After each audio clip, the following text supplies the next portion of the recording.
Thank you, Brianna. Here now to talk about the issue and two other pertinent ones is Massachusetts Congressman Jake Auchincloss. Congressman, thank you for joining us this morning. Good morning. Thanks for having me on. First of all, let's talk about the next steps here following the surprise rocket strikes on Israel. President Biden is offering all appropriate means of response. How can you and the rest of Congress step in to help here? For so many of us in the Jewish community with friends and family in Israel, this surprise assault has echoes of the Yom Kippur War 50 years ago when Egypt and Syria attacked Israel without provocation. Israel was ultimately successful in that war. I expect that Israel is ultimately going to be successful in this war as well.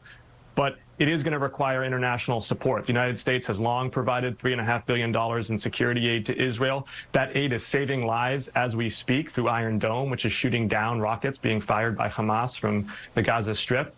And any other appropriate means of support, whether material or logistical or financial, I encourage the Biden administration, and certainly in Congress, I will be supporting that aid as fast as possible. Back here at home, the Biden administration sending a team here to assess the growing migrant crisis. This is something you've been calling for. When will those federal officials be here, and where will they get that firsthand look? Well, I'll let the Homeland Security Department and the governor talk more about the details as it's being arranged between those two entities. I will say, though, that we need more federal engagement. We need the Homeland Security Secretary to cut the red tape that is preventing migrants here from getting the work authorizations that they want, that employers want them to have, that will relieve the burden on Massachusetts taxpayers, and that will turbocharge our economy here in the Bay State. And we also need federal funding. Massachusetts has gotten about $2 million. It's spending about $45 million a month. That's not sustainable. This Commonwealth has been welcoming refugees for 400 years. We're going to continue to do that. I'm proud of that tradition. We do need help, though. In the short term, that means help from the Biden administration. Ultimately, it's going to require Congress to act. Congress owns this problem, and our failure to legislate on it has allowed it to roll down onto mayors and select boards, which is deeply unfair. I'm a co-sponsor of bipartisan legislation to fix this at the root cause: border security, visa and asylum reform, help for the countries of origin to help them stem the tide of poverty and crime. We need this legislation to the floor for a vote.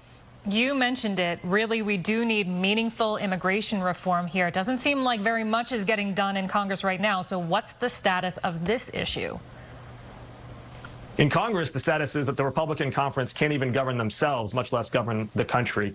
And that is a preventable scene of dysfunction. Last Congress, Democrats had the same margins that Republicans have this conference, and we passed monumental legislation in a bipartisan fashion. I'm talking in infrastructure investment, gun safety legislation, Electoral Count Act reform, investments in domestic manufacturing. There's no reason why Republicans can't take up that bipartisan momentum and legislate for the American people on things like immigration and clean energy investments. Unfortunately, they're fighting like ferrets in a phone booth instead.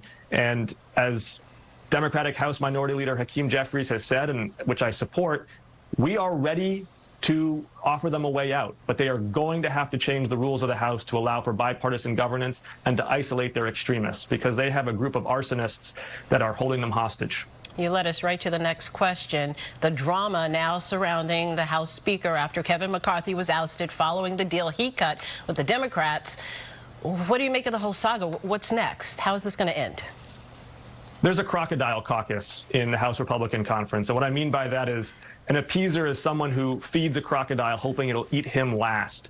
Well, Kevin McCarthy fed his crocodile caucus the Constitution on January 6th. He fed them Joe Biden with his trumped-up impeachment inquiry. He fed them the federal budget by backing down from his deal with President Biden on spending limits. He fed them Ukraine by refusing to put it on the House floor for a vote. And you know what? The Crocodile Caucus still ate Kevin McCarthy. And now we're seeing this race to be his successor. And it's going to be a new set of drama with the same punchline. And that is the Crocodile Caucus will devour that leader unless they change the rules. This isn't rocket science. The rules that the Republicans voted for at the beginning of this Congress are holding them hostage to a group of about a dozen lawmakers on the extreme right who actually don't want to govern. They just want to see the whole place mired in dysfunction and muck.